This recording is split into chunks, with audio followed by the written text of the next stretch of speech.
देवी पार्वती तो प्रतीक्षा करने के लिए तैयार थी, किंतु देवराज इंद्र और अन्य सभी देवता स्वर्ग और अपनी शक्ति वापस पाने के लिए आतुर थे।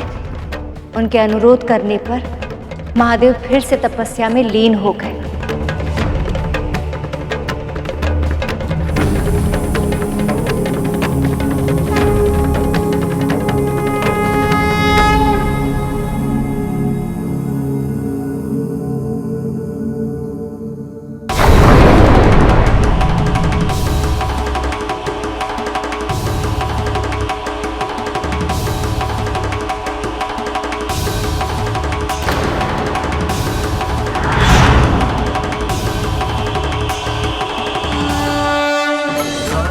महादेव से प्रकट हुई उस ऊर्जा में इतना तेज था, इतना बल था कि सब उसे देखकर चकित हो गए।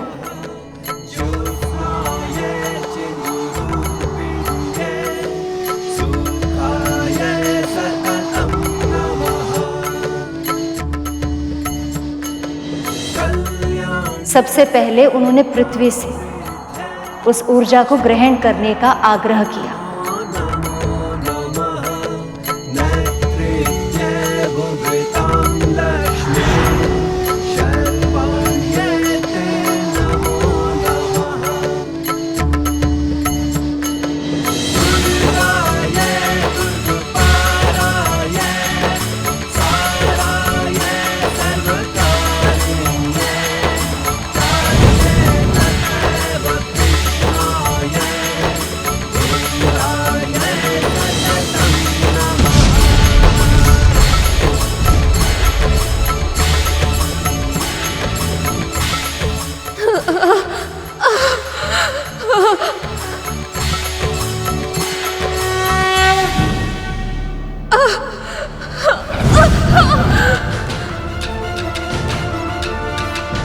जब पृथ्वी उसे नहीं सह पाई तो वायुदेव ने प्रयास किया। मेरा इस ऊर्जा को सहन कर पाना संभव है अग्निदेव। आप तो ताप की देवता हैं। आप ही इस ऊर्जा को संभाल सकते हैं। ये लीजिए।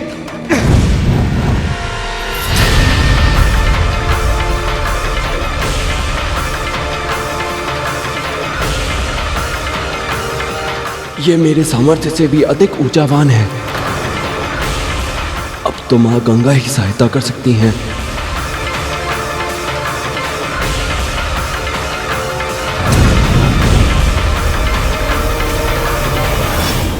पृथ्वी, वायु, अग्नि जब तीनों तत्व असफल हो गए, तब उन्होंने उस ऊर्जा को जल में अर्थात देवी गंगा को सौंपना चाहा।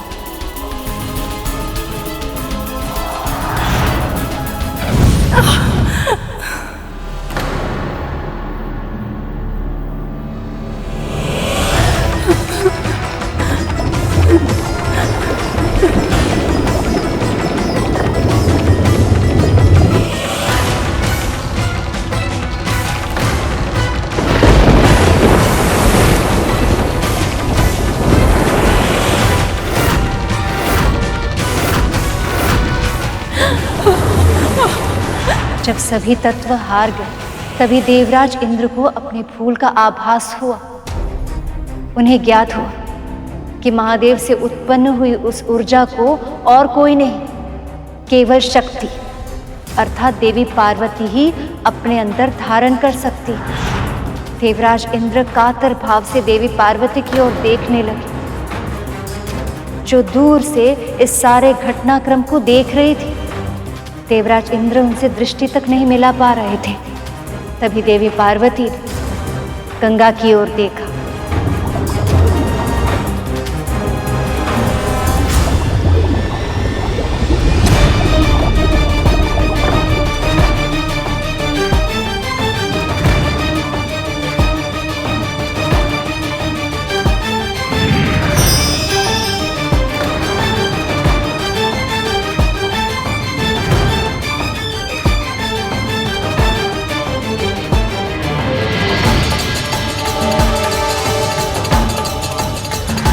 जिस सरकंडा घास पर वो ऊर्जा गिरी थी, वो भी देवी पार्वती का ही एक सूक्ष्म रूप था।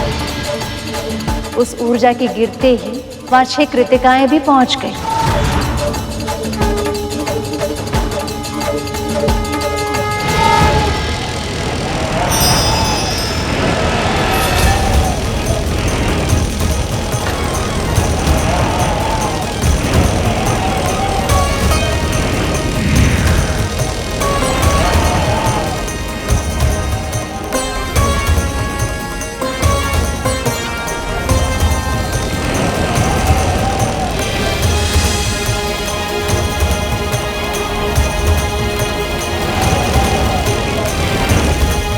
सचमुच अतुल्य है ये ऊर्जा, अतुल्य होगा ये शिवपुत्र।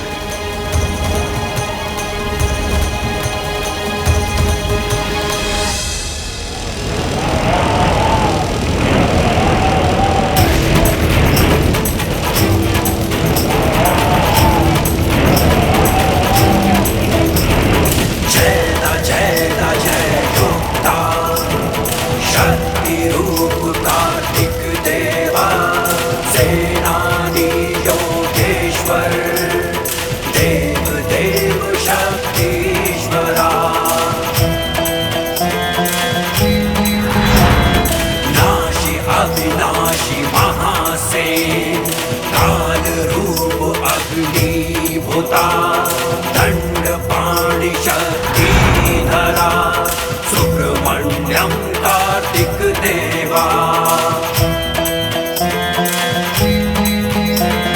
सर्वभूता अनीश्वरा जय भूतांतर आत्मा जयति जय षडानन जय जय जय परमात्मा।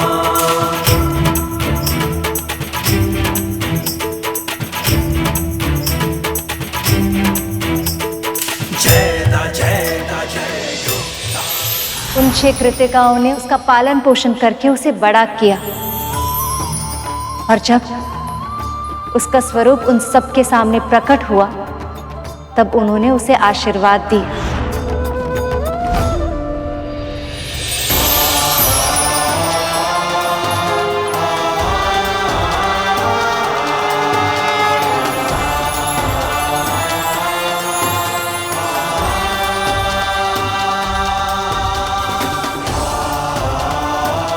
हम कृतिकाओं का दुग्ध पान करके तुम बड़े हुए हो, इसलिए तुम्हारा एक नाम कार्तिकेय भी होगा पुत्र। इसलिए तुम्हारा एक नाम कार्तिकेय भी होगा पुत्र। और पुत्र 6 कृतिकाओं के प्रतीक स्वरूप तुम्हें षडनार अर्थात 6 हाथों वाला भी कहा जाएगा। अनुकूल समय आने पर तुम अपने 6 हाथों को प्रकट कर पाओगे पुत्र।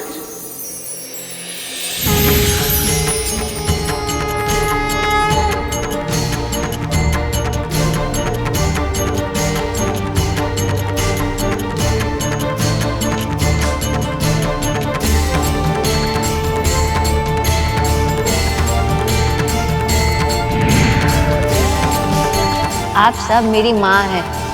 आदेश दीजिए, मैं आपके लिए क्या सेवा करूं?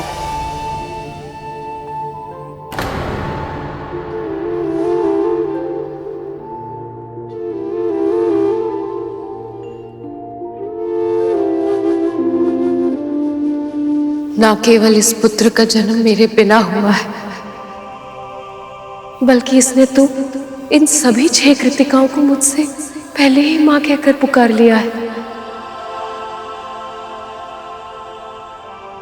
क्या ये कभी भी मुझे माँ के रूप में स्वीकार कर पाएगा?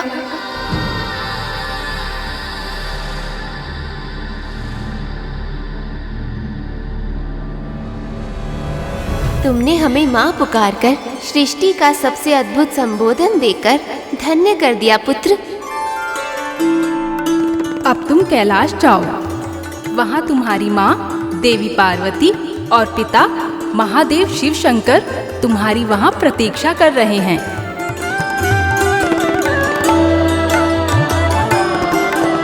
पुत्र, तुम वही करोगे जो वो कहेंगे। उनके आदेशों का पालन करना ही तुम्हारा धर्म है।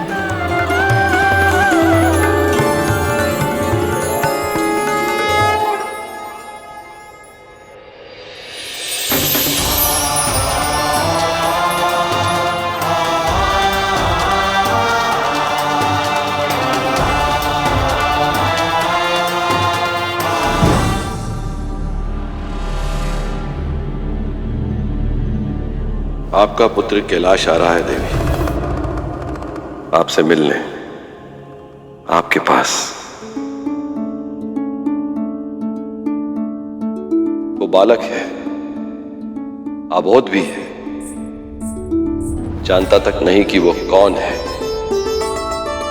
उसका जन्म किससे और किस उद्देश्य के लिए हुआ है। भले ही उसकी उत्पत्ति मुझसे हुई हो, पर सब कुछ जानने का, समझने का सामर्थ्य उसे आपसे मिलेगा।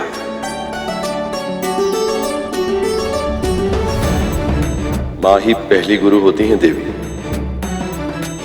मां ही बालक का मार्गदर्शन करती है, सीख, संस्कार और क्षमता प्रदान करती है।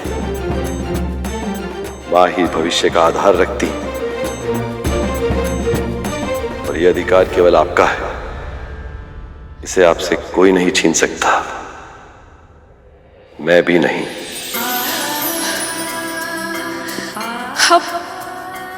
आप सत्य कह रहे हैं महादेव। मेरा पुत्र मेरे पास आ रहा है। मेरे पुत्र के आने की मुझे तैयारियां करनी होगी प्रभु।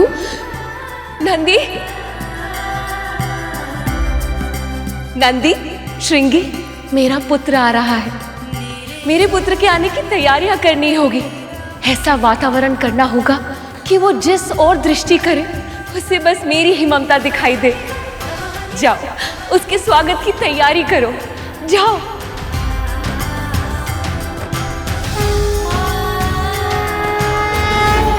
एक और देवी पार्वती अपने पुत्र के आने की सूचना सुनकर प्रसन्न थी और दूसरी ओर तारकासुर के हृदय में क्रोध की ज्वालामुखी धधक उठा था।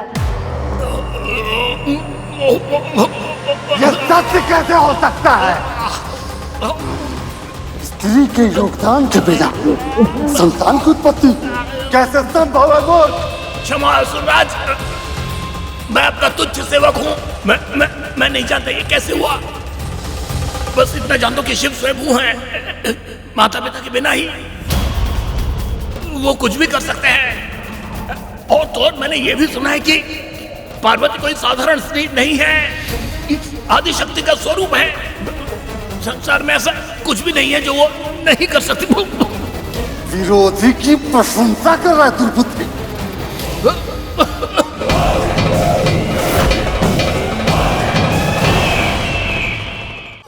इसके प्राण लेने से क्या होगा असुरराज?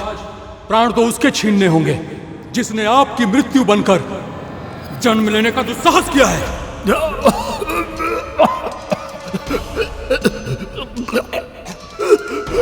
परंतु हम उसकी हत्या कैसे कर सकते हैं? उसमें शिव का अंश है। नहीं असुरराज, नहीं। यदि आपकी आज्ञा हो तो मैं अपना सुझाव दूंगा।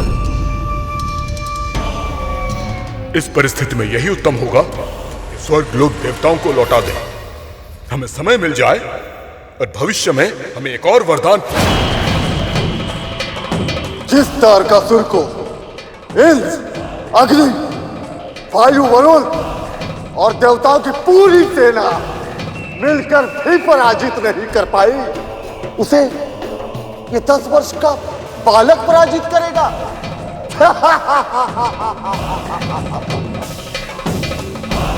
शिव और पार्वती से मिलने से पहले ही मैं उसे कीट की तरह मसल कर रख दूंगा।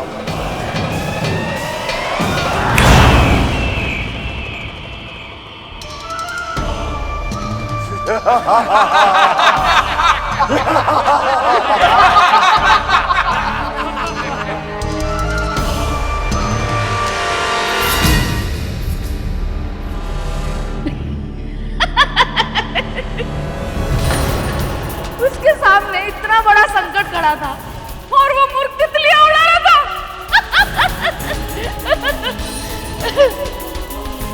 वो साधारण तितलियां नहीं थी, वो 5 मायावी असुर थे जिन्हें वरदान मिला था। यदि वो किसी को घेर ले तो वो एक ऐसा क्षेत्र बन जाएगा जिसके भीतर फंस जाने से कोई वहां से बाहर नहीं निकल सकता।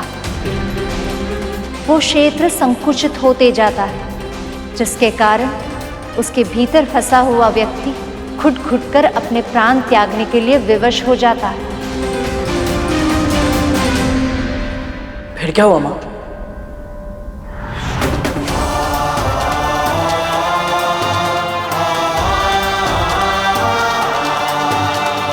कैसे होंगे पिता महादेव? और माँ पार्वती, कैसा होगा कैलाश? अवश्य ही संसार का सबसे सुंदर स्थान होगा वो।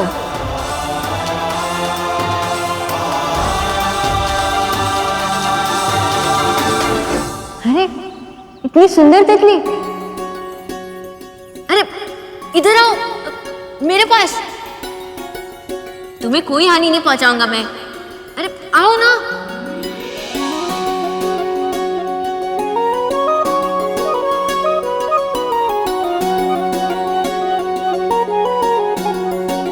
अरे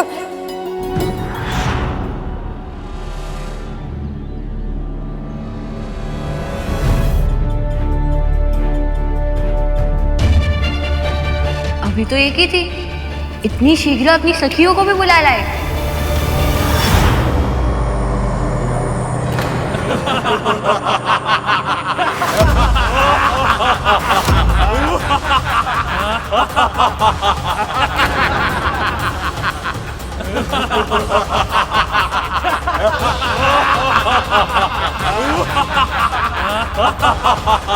कौन हो तुम सब?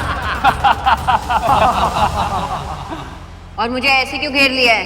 हम बच्चा हैं और तुम हो हमारे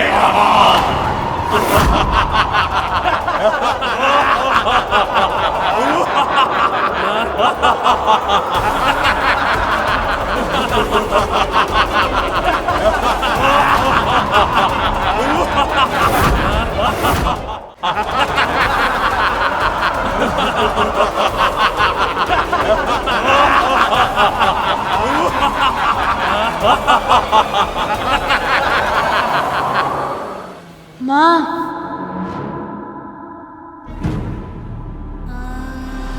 पुत्र,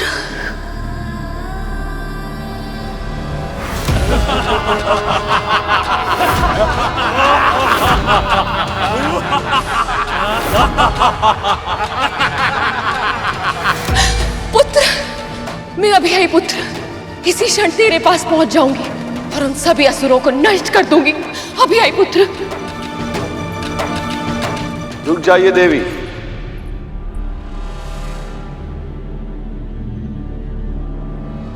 मत जाइए। प्रभु, हमारा पुत्र संकट में है, क्रूर राक्षसों से घिर गया है वो, और आप चाहते हैं कि मैं उसकी रक्षा ना करूं?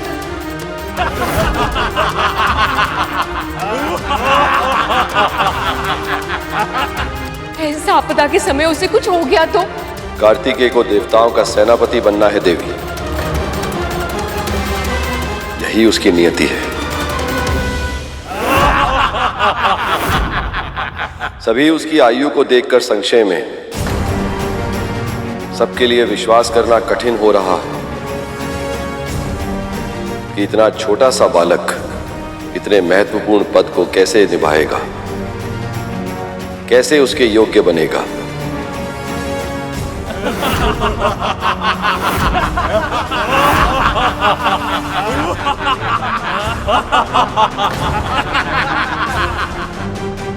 इसे आप आपदा समझ रही हैं, वो अवसर है हमारे पुत्र के लिए स्वयं को सिद्ध करने का अवसर, अपनी श्रमता, व्यक्तित्व की वीरता और स्वभाव की दृढ़ता का साक्ष्य देने का अवसर।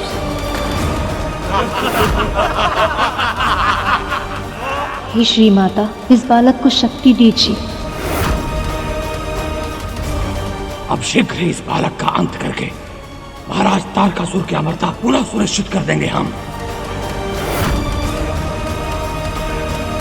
देवताओं का सम्मान और अपना आत्मविश्वास पाने का अवसर, और ये सब उसे तभी मिलेगा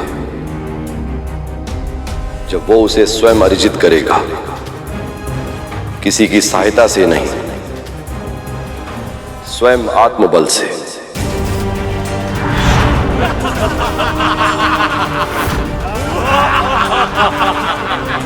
पांच असुरों की पकड़ से कोई मानव तो क्या, यक्ष, किन्नर, गंधर्व, यहाँ तक कि कोई देवता भी नहीं बच पाया है।